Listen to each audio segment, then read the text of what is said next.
చెప్తాడు కావాలంటే. ఆయన మరి అనుకో కమ్ములు జుంకులు తీస్తా అని చెప్తాడు. కరెక్ట్ కదా? ఈ రోడ్డు కావాలంటే జగనన్న మళ్ళీ ముఖ్యమంత్రి కావాలంతే గుర్తుపెట్టుకోండి. అర్థమైందా? అంతే. ఇక్కడ మాకు ఫస్ట్ పెద్ద ఏటికెట్టుకి పల్లె అన్న ఆయన సంవత్సరంలో ఫస్ట్ పెద్ద రాజేష్ అన్న కొంచెం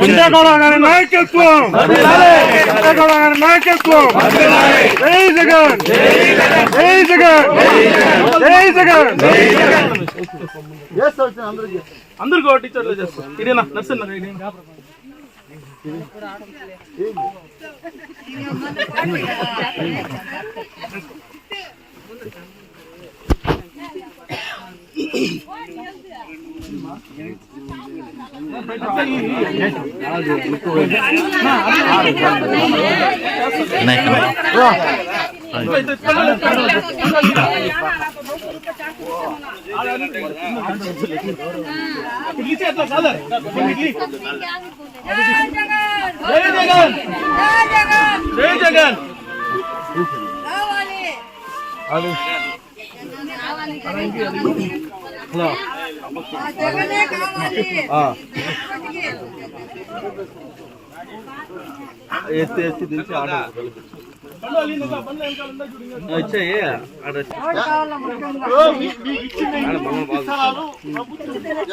తెలిసి ప్రభుత్వం డబ్బులు పెట్టి కొని మీకు సైట్స్ ఇచ్చి ఇల్లు ఇచ్చినారు. అంతకుముందు ఎవరైనా ఇచ్చారా? అన్ని చేస్తారు. ఎవరు మాట్లాడారు? సార్ మాట్లాడారు. ఈ పక్క రాలే.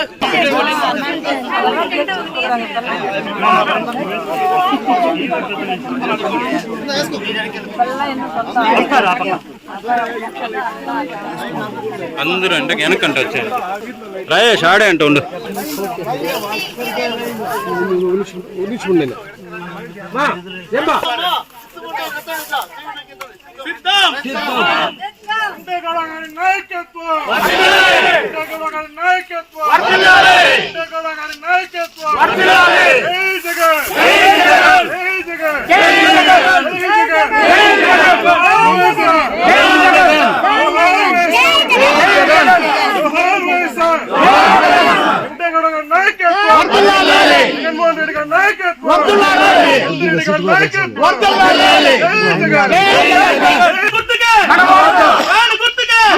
పురుషోత్తం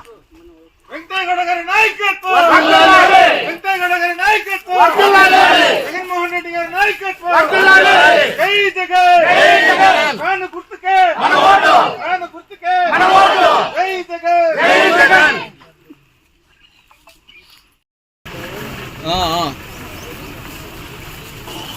మేము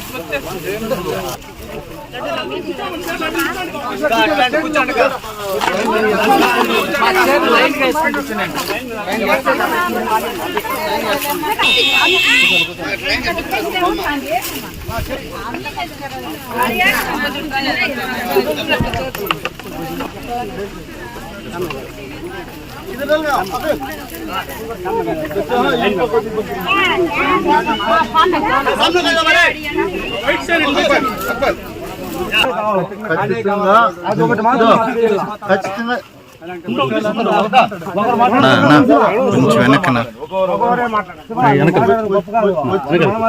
అందరూ వచ్చిన వాళ్ళంతా చెప్పేది ఎన్నైనా చెప్పింది. మాట్లాడేటప్పుడు జగనన్న అబద్ధం చెప్పుడు, వెంకటయ్య గౌడ అబద్ధం చెప్పుడు. గుర్తుపెట్టుకోండి మీరు.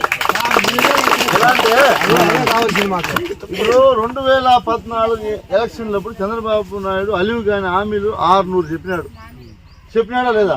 చెప్పినాడు. మీరెవరన్నా డోక్రా గ్రూపుల్లో ఉంటారు అక్క? మీరెవరన్నా మీరు డోక్రా గ్రూపుల్లో ఉంటారు కదా? 2014లో ఉంటారా లేదా? చంద్రబాబు ఏం చెప్పినాడు? మీ డోక్రా రుణమాఫీ చేసేస్తాను అన్నాడు. చెప్పినాడా లేదా? చేసినాడా? మీ ఇంట్లో ఎవరన్నా పిల్లలు ఉంటే, చదువుకోండి పిల్లలు ఉంటే ఇంటికి ఒక ఉద్యోగం ఇస్తాము అన్నాడు. చెప్పినాడా లేదా? ఎంతమంది బిడ్డలకి ఇచ్చినారు ఉద్యోగమా? తర్వాత రైతు రుణమాఫీ చేస్తామన్నాడు. చెప్పినాడు కదా చంద్రబాబు నాయుడు. చాలా మంది దగ్గర డబ్బులు కూడా వసూలు చేశారు. ఏమి అపార్ట్మెంట్లు కట్టిస్తాము పొలంనేరులో అని డబ్బులు వసూలు చేసుకున్నారా లేదా? ఎంతమందికి అపార్ట్మెంట్లు కట్టించినారు? లేదు కదా. జగనన్న ఏం చెప్పినట్టు చెప్పు, నవరత్నాలు ఖచ్చితంగా నేను ఇచ్చినటువంటి నవరత్నాలు నేను అమలు చేస్తాను, నాకు అధికారం ఇవ్వండి మనల్ని అడిగినాడు. మిమ్మల్ని అడిగితే మీరు ఆ రోజు ఓటు వేస్తే 2019లో ఓటు వేస్తే జగనన్న ముఖ్యమంత్రి అయిన తర్వాత ఆయన చెప్పినవన్నీ చేసినాడా లేదా మిమ్మల్ని అడుగుతా ఉండదు. ఈరోజు ఈ లేఅవుట్ జగనన్న చేసినాడా లేదా మీరు అడుగుతా ఉండేది. ఒక రోడ్డు, ఆ రోడ్డు పోయి బ్రిడ్జ్, అది మేము చేపిస్తాం. సరేనా? చంద్రబాబు నాయుడు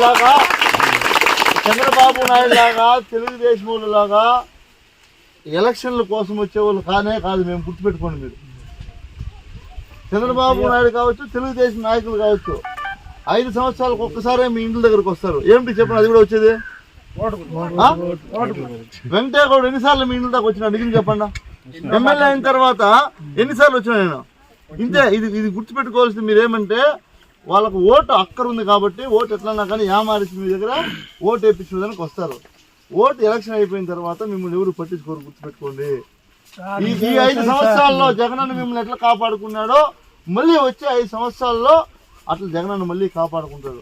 మీరు వేయాల్సిందంతా ఫ్యాన్ గుర్తు మీద 2 ఓట్లు, ఒకటి ఎంపీకి, ఒక ఎమ్మెల్యేకి వేసిన తర్వాత నేనే వస్తా. ఇవి ప్రతి ఇంటికి వస్తా, మళ్ళీ వస్తా. వచ్చి మీరు ఏమైతే ఈరోజు చెప్పినారో అవన్నీ కూడా నేను చేసిస్తాను. నేను చెప్పేది నిజమా కాదా? కాబట్టి అందరి కథ నాకు చెప్పద్దండి. నాది జగనన్నది మాత్రమే చెప్పండి. ఇప్పుడు నేను చెప్పినాడు అందరూ ఇది విధమని చెప్పినాడు, అందరూ అట్లా చెప్తారని. అందరి కథ నాకు చెప్పొద్దు. తెలుగుదేశం వాళ్ళ కథ అసలు చెప్పొద్దు. మేము మాట చెప్తే నెరవేరుస్తాం.